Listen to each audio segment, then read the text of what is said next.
Ésaïe chapitre 14.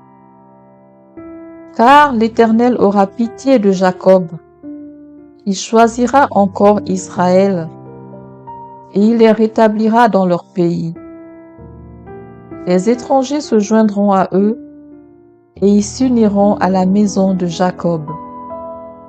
Les peuples les prendront et les ramèneront à leur demeure, et la maison d'Israël les possédera dans le pays de l'Éternel, comme serviteurs et comme servantes. Ils retiendront captifs ceux qui les avaient fait captifs, et ils domineront sur leurs oppresseurs. Et quand l'Éternel t'aura donné du repos, après tes fatigues et tes agitations, et après la dure servitude qui te fut imposée, alors tu prononceras ce chant sur le roi de Babylone, et tu diras: Eh quoi, le tyran n'est plus, l'oppression a cessé.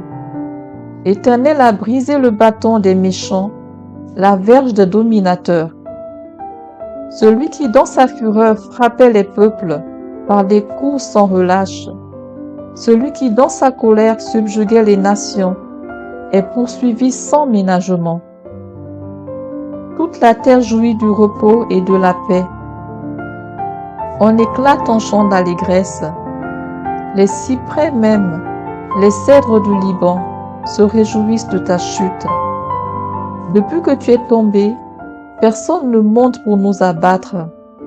Le séjour des morts s'émeut jusque dans ses profondeurs pour t'accueillir à ton arrivée. Il réveille devant toi les ombres, tous les grands de la terre. Il fait lever de leur trône tous les rois des nations.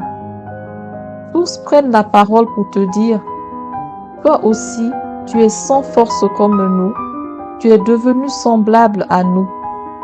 Ta magnificence est descendue dans le séjour des morts avec le son de tes luttes. Sous toi est une couche de verre et les vers sont ta couverture. Te voilà tombé du ciel, astre brillant, fils de l'aurore. Tu es abattu à terre, toi le vainqueur des nations. Tu disais en ton cœur: je monterai au ciel, j'élèverai mon trône au-dessus des étoiles de Dieu. Je m'assierai sur la montagne de l'assemblée, à l'extrémité du septentrion. Je monterai sur le sommet des nues, je serai semblable au Très-Haut. Mais tu as été précipité dans le séjour des morts, dans les profondeurs de la fosse. Ceux qui te voient fixent sur toi leur regard, ils te considèrent attentivement. Est-ce là cet homme qui faisait trembler la terre, qui ébranlait les royaumes, qui réduisait le monde en désert, qui ravageait les villes et ne relâchait point ses prisonniers? Tous les rois des nations, oui, tous, reposent avec honneur, chacun dans son tombeau. Mais toi, tu as été jeté loin de ton sépulcre, comme un rameau qu'on dédaigne, comme une dépouille de gens tués à coups d'épée et précipités sur les pierres d'une fosse, comme un cadavre foulé aux pieds. Tu n'es pas réuni à eux dans le sépulcre, car tu as détruit ton pays, tu as fait périr ton peuple.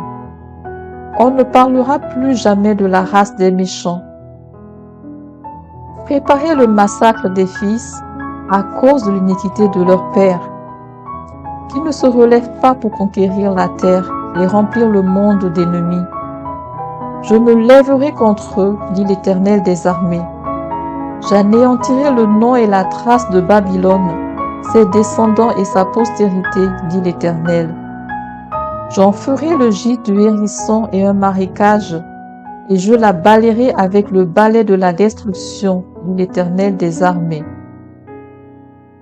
L'Éternel des armées l'a juré en disant: oui, ce que j'ai décidé arrivera, ce que j'ai résolu s'accomplira. Je briserai l'Assyrien dans mon pays, je le foulerai aux pieds sur mes montagnes, et son joug leur sera ôté, et son fardeau sera ôté de leurs épaules. Voilà la résolution prise contre toute la terre, Voilà la main étendue sur toutes les nations. L'Éternel des armées a pris cette résolution. Qui s'y opposera? Sa main est étendue. Qui la détournera? L'année de la mort du roi Akaz, cet oracle fut prononcé. Ne te réjouis pas, pays des Philistins, de ce que la verge qui te frappait est brisée. Car de la racine du serpent sortira un basilic, et son fruit sera un dragon volant.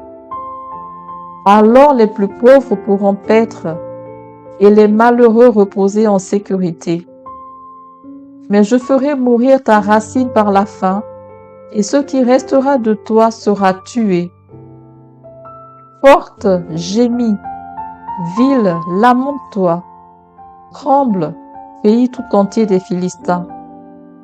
Car du nord vient une fumée, et les rangs de l'ennemi sont serrés.